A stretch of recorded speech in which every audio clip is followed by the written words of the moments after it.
En 2012, une étude internationale a révélé le niveau d'engagement des salariés dans l'entreprise.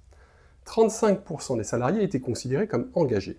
39% des salariés étaient considérés comme moyennement engagés et 26% des salariés étaient considérés comme désengagés. Si nous prenions l'image d'une équipe d'aviron composée de 10 rameurs, cela signifie que 4 rameurs environ rament dans le sens du courant pour faire gagner l'équipe et gagner la course. 4 rameurs ne font rien, prennent des cafés ou travaillent modérément, et 2 rameurs sont complètement désengagés, c'est-à-dire qu'eux rament contre l'équipe et visent à saboter le travail collectif de chacun. Les raisons évoquées étaient le stress lié à la pression managériale et l'anxiété quant à l'avenir de leur poste dans la société. L'étude montrait également que quand l'engagement des salariés baisse, l'entreprise devient fragile, la productivité diminue, la satisfaction client diminue, l'absentéisme augmente et les démissions augmentent également.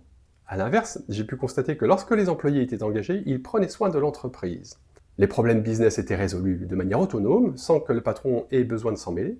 Les employés étaient beaucoup plus fidèles. J'ai connu des années où je n'ai eu absolument aucune démission. Ils prenaient soin de la trésorerie et cherchaient une solution avant de dépenser l'argent.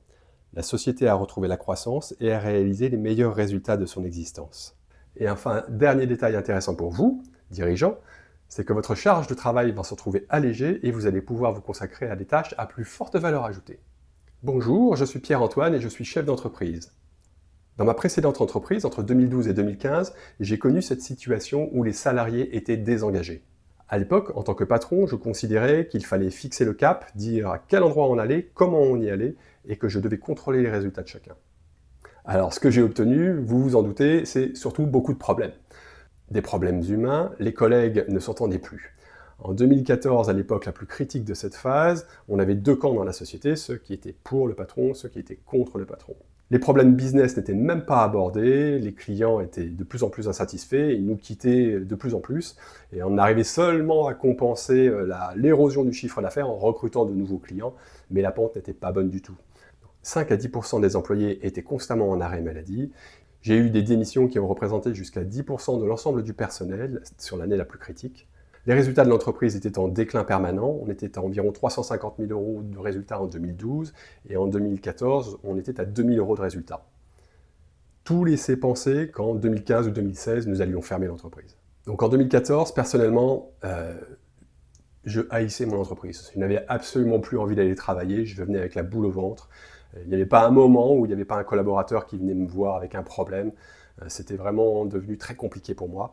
Et je ne pensais pas qu'être patron pouvait être un métier aussi pénible à cette époque. Alors je me posais en permanence des questions, je ne comprenais pas pourquoi les salariés réagissaient comme ça et pourquoi je n'arrivais pas à les motiver, pourquoi ils étaient systématiquement désengagés. J'avais vraiment ce sentiment d'être complètement isolé et que la totalité de la responsabilité de la réussite de l'entreprise reposait sur mes épaules. Alors en 2013, voyant que la situation n'était pas idéale, j'avais quand même essayé de comprendre et je m'étais formé au management. J'avais donc fait des formations où on m'a appris tout un tas de petites astuces rapides qui correspondaient à des scénarios bien précis. Et en fait, à chaque scénario, j'étais censé apprendre une forme de scène, si on peut dire ça comme ça, pour pouvoir répondre à une problématique précise. Et que cette réplique allait miraculeusement produire des effets bénéfiques pour faire en sorte que tout le monde soit motivé et qu'on retrouve l'envie de travailler ensemble.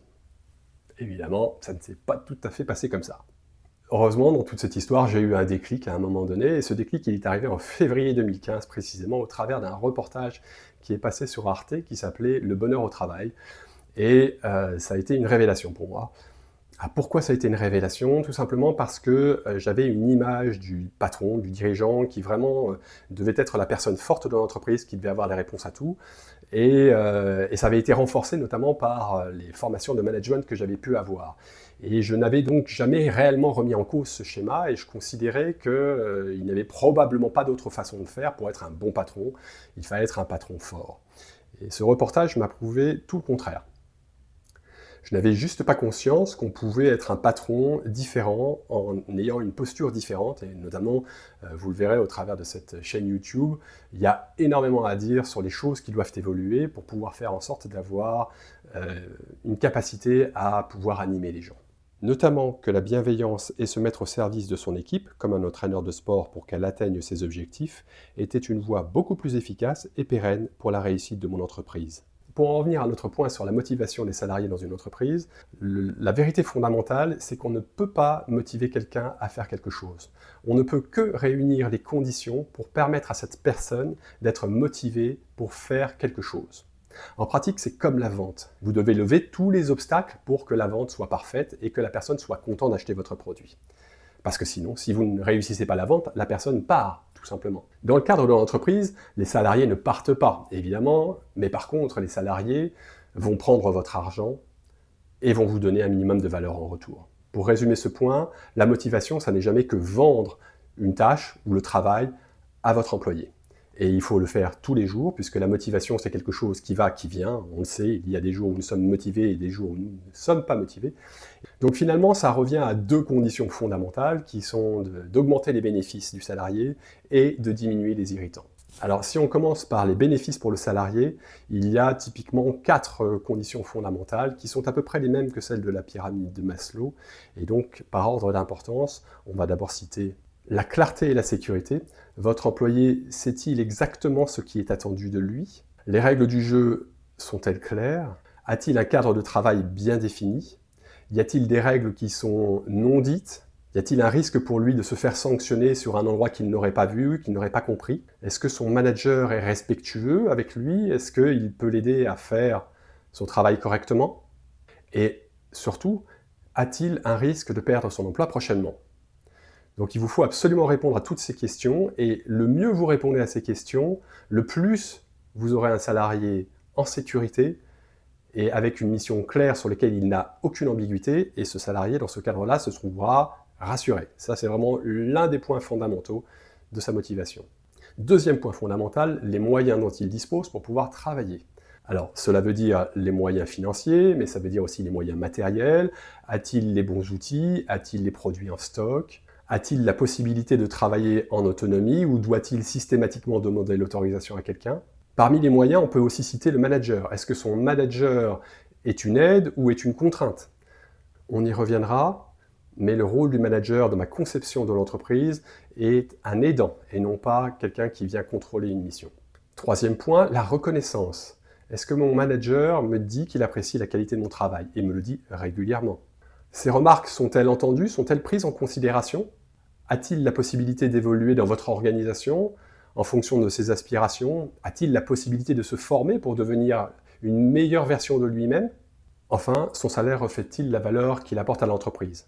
Cette dernière notion est un peu subjective, mais c'est en échangeant avec lui que vous pouvez savoir si le curseur est correctement placé ou pas. Enfin, il y a ce que j'appelle les bonus. La mission de l'entreprise fait-elle sens aux yeux de votre salarié? Est-ce qu'il comprend son rôle dans l'organisation et l'intérêt de son rôle dans l'organisation? Votre employé a-t-il des avantages particuliers à travailler dans votre entreprise par rapport à travailler dans un poste similaire chez un de vos concurrents? Le but de ce dernier point, c'est d'éviter que les salariés regardent ailleurs et aient envie de partir. C'est donc de fidéliser votre employé. Après les bénéfices, il faut parler des irritants. Déjà, très simplement, c'est tout ce qui ne sont pas les bénéfices. Donc c'est vraiment l'inverse des bénéfices. Tout ce que vous ne faites pas dans les bénéfices est considéré comme un irritant. Évidemment, vous ne pouvez pas faire parfaitement du jour au lendemain, mais si vous montrez une volonté d'améliorer en permanence, d'être à l'écoute pour pouvoir faire les choses, pour améliorer la situation, déjà vous êtes dans un début de vérité. Enfin, il y a un autre point que je considère être un irritant assez important, c'est toute la notion d'égalité intrinsèque.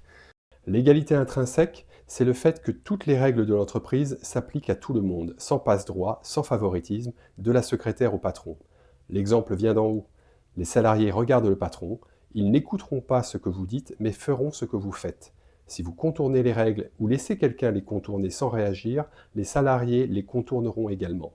Si vous arrivez à diminuer ces irritants, vous allez naturellement créer la confiance vis-à-vis de vos employés.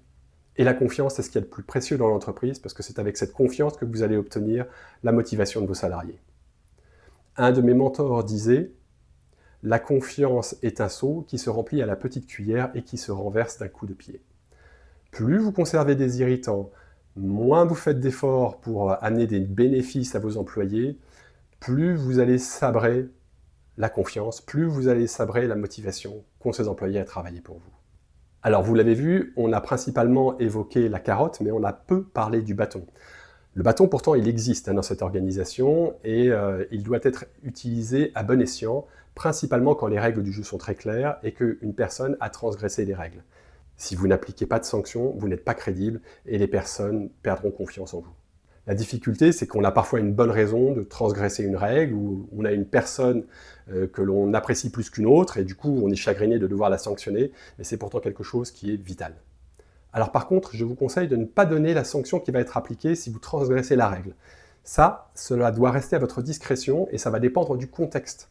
C'est-à-dire qu'on a des personnes qui n'ont pas toutes le même moteur, et il faut donc il faut avoir une sanction qui va être proportionnée évidemment à la faute, mais aussi au moteur de chacun. Et le but est de sanctionner la personne en la privant de quelque chose qui lui est cher. Alors vous le voyez, la motivation, c'est pas forcément quelque chose de très difficile à obtenir, mais ça vous demande beaucoup d'efforts, beaucoup de rigueur, parce que c'est un travail qui s'effectue dans le temps.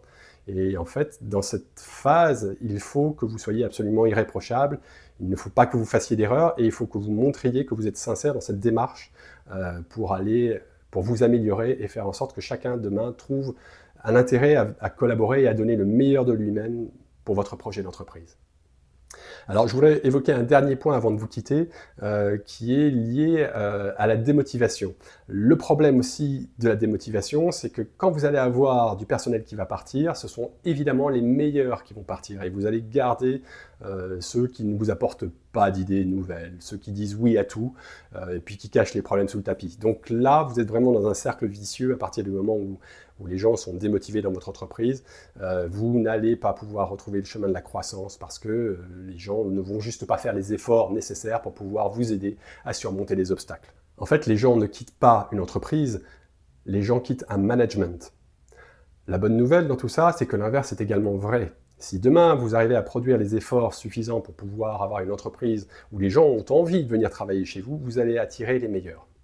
Vous allez attirer des gens motivés, des gens autonomes, des gens qui vont prendre soin de l'entreprise et qui vont s'investir dans votre projet. Et donc, votre principale valeur en tant que dirigeant d'entreprise, c'est de trouver ces personnes qui sont motivées pour travailler dans votre entreprise et d'enlever tous les irritants et d'amener un maximum de valeur pour que ces personnes aient envie de s'approprier votre projet et de faire grandir votre entreprise. Donc, investissez sur les gens, construisez les gens qui, eux, vont prendre soin de votre entreprise après. Et je vous assure, tout le reste suivra. Voilà, j'espère que cette vidéo vous aura apporté quelques éclaircissements sur la motivation, et je vous dis donc à très bientôt pour une prochaine vidéo.